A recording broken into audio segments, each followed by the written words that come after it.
From August 2006 to July 2007, Tree Africa began work on nutrition garden implementation and training with the World Agroforestry Institute. Tree Africa set up 14 gardens around Zimbabwe for 4 partner organizations: Action Aid, Catholic Agency for Overseas Development, Save the Children, and the Zimbabwe Red Cross Society.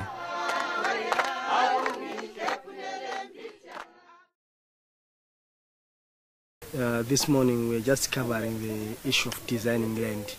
So we are trying to actually train them, to tell them, okay, just that a design is a pattern with a purpose, but at least at the end, when you design your land, you have a purpose of designing it.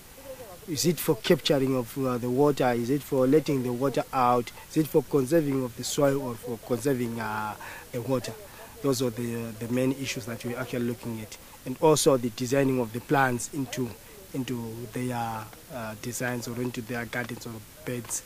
The training that we received so far is about the soil management. First, we study our land, how slopey it is, the soil and the landscape, so that we'll be able to make a pattern of our beds. We also learned about making compost and liquid manure, so that this will help us during the management of the herbal garden. We also learned about nutrition, the importance of nutrition to a sick person and to a normal person, even the person who is not sick.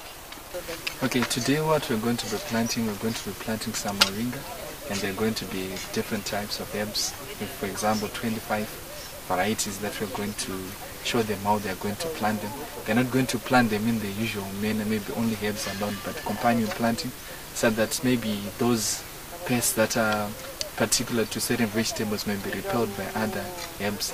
If each and every family can actually have just a small garden to have enough vegetables to feed the family, and at least also getting a bit of some surplus to sell to their neighbors. That is the main issue of today. I think we started with just a small gardens, a mandara bed, and if you look today, there are a number of beds and vegetables, and they are even sustaining them. I've been actually discussing with some of the guys. They said that from the time that they have started selling these vegetables, they have sold some vegetables worth more than 4.5. At the moment, our plan with this garden is that they have to start a nursery. Once they start a nursery, it helps them, one, for the sustainability of the program. They can keep on planting the herbs, the vegetables, whatever, but taking them from their nursery. Our relationship with Tree Africa, it's like this.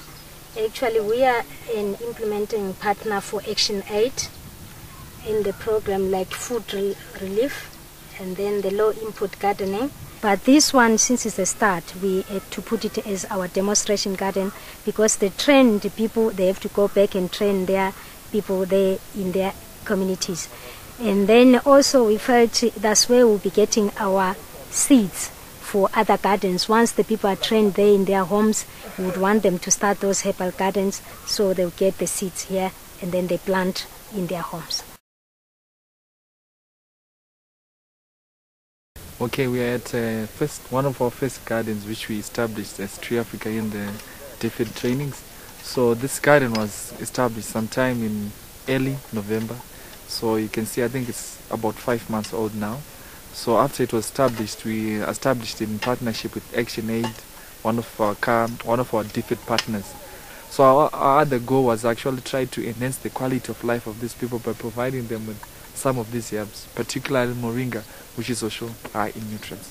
In fact, on a moringa plant, we use the leaves, we use the pods, But what we want to encourage them is to use the leaves much, because the leaves are the ones that are actually high in nutrition. So we are promoting moringa as a tree of nutrients. So if they harvest a lot of these leaves, they dry them.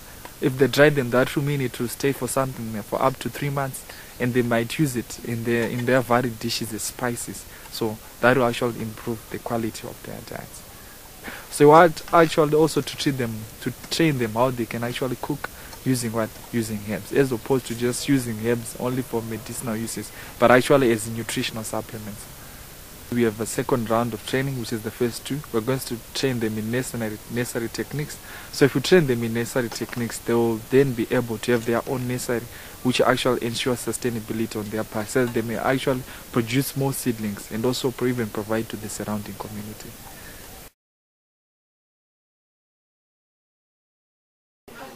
We are in partnership with the Mfakosa High School in terms of implementing the LIG gardens.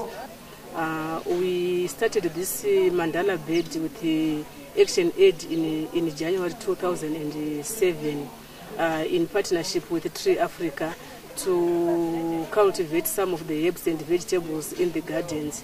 The produce is being sold to some of the school members and the kids, and some of them are given to the children who are in need, because the idea of making these gardens in school is to support those who are in need, the disadvantaged children. And the other point is that we have managed to set up 250 household gardens in the community, which are helping our community to have something that is sustainable in terms of food.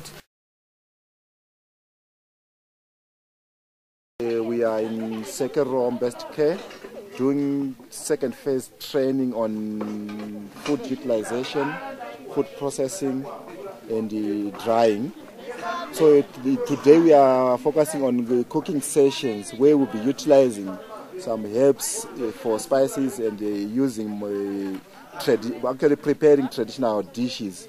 So the other group will be focusing on preparing traditional sadza, where we'll be using small grains and refined grains, so that we really promote the patients to use locally available resources and actually promote the food security within their constituents.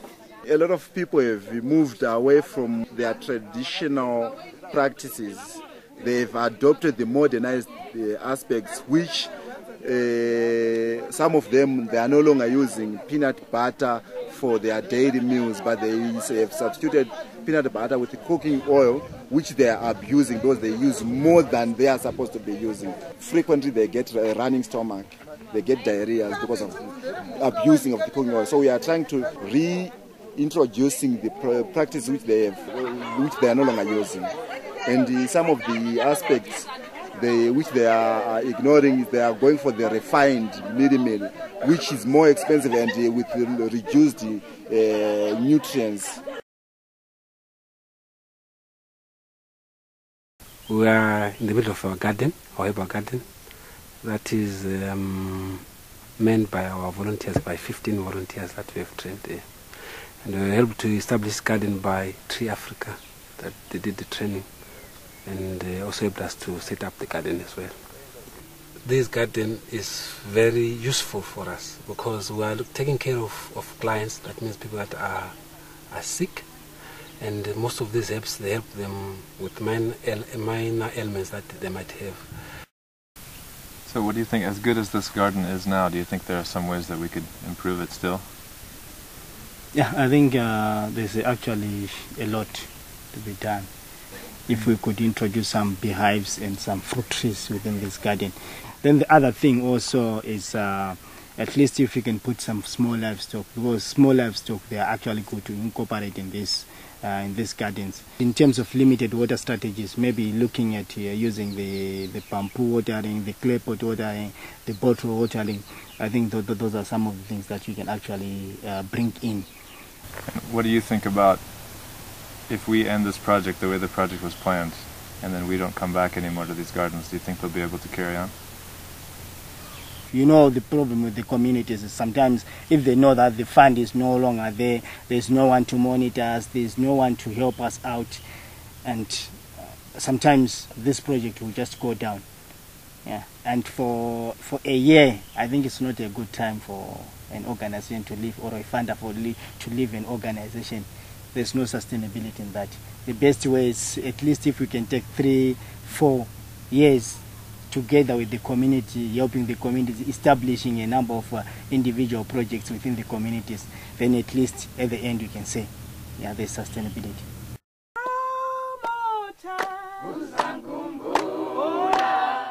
By saying, a nutrition promoter, you shall remember me.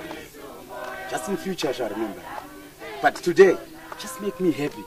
Just make my heart happy, because there is now hope for me. We are trying to encourage each and every one of us, the clients, stakeholders, to say, just join me in this work, because I can see something ahead of me.